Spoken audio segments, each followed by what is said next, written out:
നിലമ്പൂർ നഗരസഭയിൽ LDF തുടർ ഭരണം ഉറപ്പെന്ന് നഗരസഭാ ചെയർമാൻ മാട്ടുമ്മൽ സലീം. കഴിഞ്ഞ 5 വർഷം കൊണ്ട് ജനങ്ങളുടെ സഹകരണത്തോടെ നടത്താനായ ക്ഷേമ പ്രവർത്തനങ്ങളും വികസന പ്രവർത്തനങ്ങളും തുടർ ഭരണത്തിന് സഹായകമാകും. നഗരസഭയിലെ മുഴുവൻ ഡിവിഷനുകളിലെയും വീടുകളിലെയും ഗുണഭോക്താക്കൾക്ക് വ്യക്തിഗത ആനുകൂല്യം ലഭ്യമാക്കാൻ കഴിഞ്ഞതായും അദ്ദേഹം വ്യക്തമാക്കി.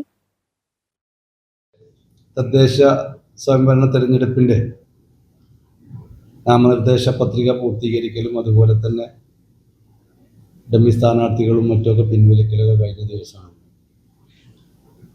കേരളത്തിൽ തദ്ദേശ തെരഞ്ഞെടുപ്പിൽ ഇടതുപക്ഷത്തിന് വ്യക്തമായ ഭൂരിപക്ഷം ഉണ്ടാകുമെന്നുള്ളതിൻ്റെ സൂചനകളാണ് കണ്ടു തുടങ്ങിയിട്ടുള്ളത്. ഏകദേശം കേരളത്തിലെ 10-16ഓളം സീറ്റിൽ എതിരാളികളില്ലാതെ LDFന്റെ സ്ഥാനാർത്ഥികൾ വിജയിച്ചതായിട്ടുള്ള അറിവുകൾ നമ്മുടെ കയ്യിലുണ്ട്.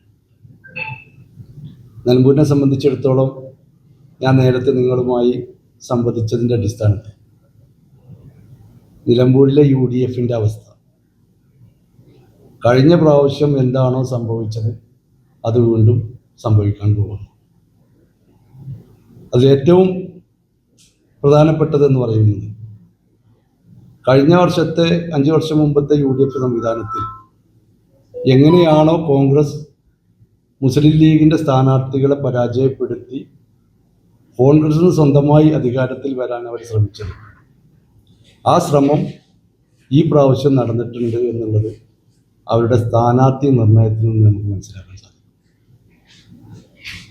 മുസ്ലിം ലീഗിന് ഉണ്ടായിരുന്ന സീറ്റ് പ്രാവശ്യം ജനറൽ സീറ്റായിരുന്ന താമരക്കുളം അത് കോൺഗ്രസ് ഏറ്റെടുക്കുകയും ചെയ്തു. അതിന് പകരം മുസ്ലിം ലീഗിനൊരു സീറ്റ് വേറെ കൊടുത്തിട്ടുമില്ല. അതുമാത്രമല്ല, മുസ്ലിം ലീഗിൻ്റെ അല്ലെങ്കിൽ UDFന്റെ കൺവെൻഷനിൽ ഞാൻ മനസ്സിലാക്കുന്നത് PV അബ്ദുൽ വഹാബ് അടക്കം പങ്കെടുത്തിട്ടില്ല എന്നുള്ളതാണ്. അതുകൊണ്ട് നിലമ്പൂർ മുനിസിപ്പാലിറ്റി എന്നല്ല, നിലമ്പൂർ നിയോജക മണ്ഡലത്തിൽ തന്നെ ഇപ്പോൾ എടക്കര കോൺഗ്രസിൻ്റെ മണ്ഡലം വൈസ് പ്രസിഡൻ്റാണ് കോൺഗ്രസ് സ്ഥാനാർത്ഥിക്ക് എതിരായിട്ട് റിബലായിട്ട് വന്നിട്ട്. അങ്ങനെ നോക്കുമ്പോൾ ഈ വരുന്ന തദ്ദേശ സ്വയംഭരണ തെരഞ്ഞെടുപ്പിൽ നിലമ്പൂരിലും അതുപോലെ തന്നെ നിലമ്പൂർ നിയോജക മണ്ഡലത്തിലും മറ്റുള്ള പഞ്ചായത്തിലൊക്കെ തന്നെ ഇടതുപക്ഷം അധികാരത്തിൽ വരുമെന്നാണ് നാട്ടുകാരുടെയും ഞങ്ങളുടെയും പ്രതീക്ഷ.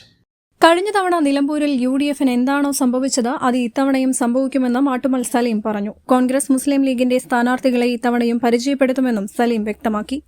News bureau, Nilambur. ഗുണമേന്മ ഉറപ്പുവരുത്തിയ ബേക്കറി ഉൽപ്പന്നങ്ങൾക്ക് പുറമെ special fried chicken, Arabian chicken മന്തി, മസാല ഷവായകൾ, ഷവർമ, വിവിധതരം ബർഗറുകൾ, സാൻഡ്വിച്ചുകൾ തുടങ്ങി മീറ്റിംഗ് ഹാൾ ഉൾപ്പെടെയുള്ള അത്യാധുനിക സൗകര്യങ്ങളുമായി ഇനി പുതിയ രൂപത്തിലും ഭാവത്തിലും ഇന്ത്യൻ ബേക്സ് നിങ്ങളെ സ്വാഗതം ചെയ്യുന്നു. Indian bakes, opposite police station, Manjeri road, Wandoor.